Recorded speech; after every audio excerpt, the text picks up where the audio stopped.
Bien. Alors, ce qu'on va faire, c'est qu'on va aller modifier le style de paragraphe qui s'appelle corps du texte body nouveau avec grande lettrine.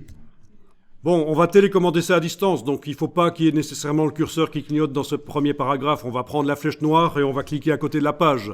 Donc rien n'est sélectionné. Si vous prenez la flèche noire, vous cliquez à côté de la page, rien n'est sélectionné. On va télécommander le résultat à distance. Vous allez, après avoir cliqué avec la flèche noire, double-cliquer sur le style de paragraphe ici avec grande lettrine. Avec grande lettrine, c'est celui qui m'intéresse, c'est celui qui est utilisé là par le premier. Voilà. Vous double-cliquez. Les options de ce style-là apparaissent. Donc, corps du texte body nouveau avec grande lettrine. Et on va aller dire que, tiens, pour différencier, on va éventuellement faire en sorte que ce premier paragraphe de l'article soit en gras. Donc, format de caractère de base, vous allez pouvoir ici indiquer. Est-ce que ça va? Le Mignon Pro est installé chez vous, je suppose. C'est une police vraiment standard. Style de police bold, avec la case aperçu cochée, vous allez voir ce que ça donne derrière. Et ça ne marche pas, pourquoi? C'est toujours agréable. Ok, alors. Oh, je me suis gouré, évidemment. Ah, j'annule.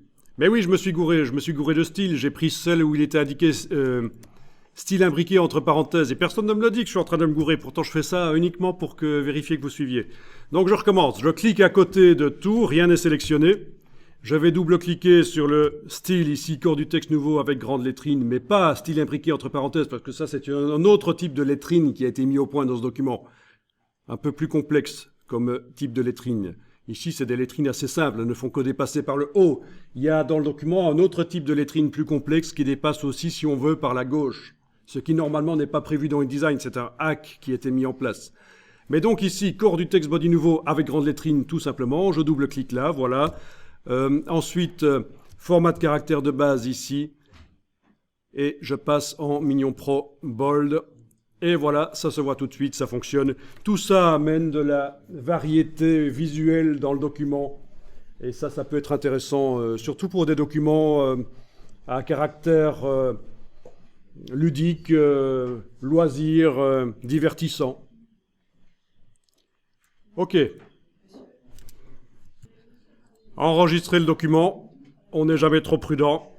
Je vais faire un t-shirt d'ailleurs avec ça. On n'est jamais trop prudent.